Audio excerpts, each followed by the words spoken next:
2 months ago, Max Verstappen was 104 points behind in the championship. McLaren had already secured the constructors' title with 6 races to spare. The season was over, right? Wrong, because here's what nobody's talking about. How did Verstappen close a gap that seemed mathematically impossible? Why is McLaren's own team principal now admitting Verstappen is a genuine threat in capital letters?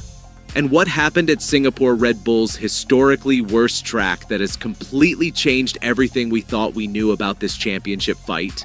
The answers to these questions reveal one of the most dramatic comebacks in recent Formula One history. And McLaren is running scared. Let's rewind to the Dutch Grand Prix at Zandvoort, just 2 months ago. Verstappen sat 104 points behind championship leader Oscar Piastri. To put that in perspective, that's more than 4 race wins. Most analysts had written him off completely. Red Bull's RB21 was struggling to match McLaren's dominant MCL39, and even Verstappen seemed resigned to playing a supporting role in someone else's championship story. But then Monza happened. Verstappen won while the McLaren drivers finished 3rd and 8th. That 104-point gap suddenly became 69 points. Then came Baku, another Red Bull weak spot historically, and Verstappen won again, while McLaren managed 3rd and 4th. The pattern was undeniable. Verstappen was outscoring both McLaren drivers at every single race. And here's where it gets really interesting. After Singapore, Verstappen has now cut the gap to just 63 points behind Piastri, with 199 points still available across the final 6 race weekends. He sits just 41 points behind second-place Lando Norris. The mathematics have completely shifted, but Singapore is where this story takes a turn that nobody predicted, and it's what has McLaren genuinely worried. Singapore should have been McLaren's moment to extend their championship advantage. The Marina Bay Street Circuit has historically been Red Bull's weakest venue. Verstappen had never won there in 8 previous attempts. The high downforce nature of the circuit exposed the RB21's weaknesses all season long. Everything pointed to a comfortable McLaren victory. Instead, what unfolded was a masterclass in championship fighting from Verstappen. Qualifying alone should have served as McLaren's warning. While George Russell took pole for Mercedes, Verstappen qualified 2nd ahead of both McLaren drivers. This wasn't a one-lap fluke. The gap between Verstappen and Piastri in 3rd was significant enough to show Red Bull had solved their Singapore problems. During the race itself, Verstappen's consistency was surgical. While the McLaren drivers got caught up in their own internal battle and opening lap contact drama, Verstappen delivered exactly the kind of performance championship winners produce. His 2nd-place finish, combined with Piastri's 4th and Norris's 3rd, meant he outscored both McLaren drivers once again. This marked the 3rd consecutive race where Verstappen outscored both McLaren competitors. At Monza, he won while they finished 3rd and 8th. At Baku, he won again while they managed 3rd and 4th. At Singapore, his 2nd place beat their 3rd and 4th.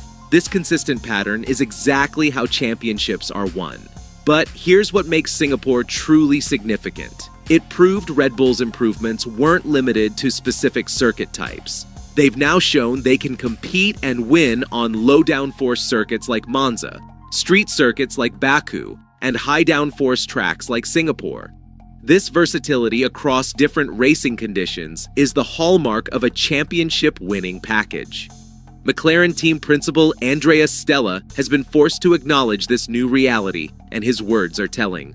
He continued, "The second reason is that here in Singapore, they might have struggled a bit in the past. Well, the evidence is that they might have resolved both of these high drag and Singapore factors, but this is not a surprise. It's Red Bull. They are extremely capable, and Max is just Max." This admission represents a massive shift in McLaren's public stance. Earlier in the season, when Verstappen was struggling and Red Bull looked beaten, there was confidence, almost complacency, from the McLaren camp. Now, faced with Verstappen's resurgence, Stella is showing the kind of respect that comes from recognizing a genuine threat. So what changed? How did Red Bull transform from struggling mid-pack to championship contenders in just weeks? The answer lies in a critical technical decision. The breakthrough can be traced back to Red Bull's floor upgrade introduced at Monza. But it wasn't just the upgrade itself, it was a fundamental shift in philosophy. Red Bull moved away from being purely data-driven to incorporating more driver feedback, particularly from Verstappen. This change allowed them to find a setup philosophy that works across different circuit types, from the low downforce requirements of Monza to the high downforce demands of Singapore. The timing of this breakthrough couldn't be more crucial. The remaining calendar plays directly into Verstappen's hands. Austin, Mexico, and Brazil are all circuits where Red Bull and Verstappen have historically performed well. The Circuit of the Americas has been a happy hunting ground in recent years. Mexico City's high altitude and unique characteristics have often suited their car philosophy. Brazil is another venue where Verstappen has consistently delivered strong performances. Perhaps more importantly, 3 of the remaining 6 race weekends feature the sprint format, providing additional opportunities to score points. In a championship fight where every point matters, these extra scoring opportunities could prove crucial. The mathematics are now striking. Verstappen needs to outscore Piastri by an average of just 11.5 points per race weekend to win the championship. In Formula 1 terms, where a single DNF can swing 25 points and a bad weekend can cost 15 to 20 points, that gap is far from insurmountable. As the hunter rather than the hunted, Verstappen can approach each race weekend without the pressure that comes with defending a championship lead. Meanwhile, McLaren must deal with the added stress of protecting their advantage while managing the internal dynamics between Piastri and Norris, who are separated by just 25 points in their own battle for the title.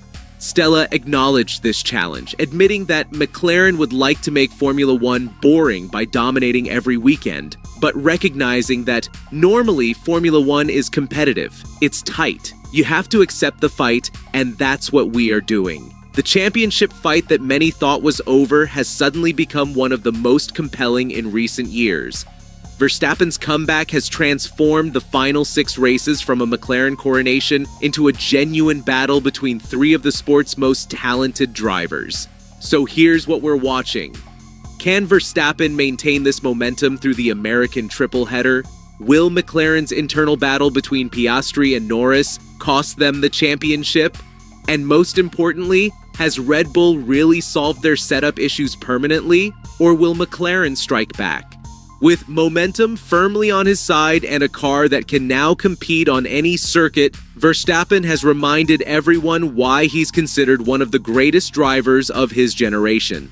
McLaren's comfortable championship lead has become a fight for survival. The next 6 races will answer all these questions. Drop a comment below. Can Verstappen pull off the impossible? And hit subscribe because this championship fight is about to get wild.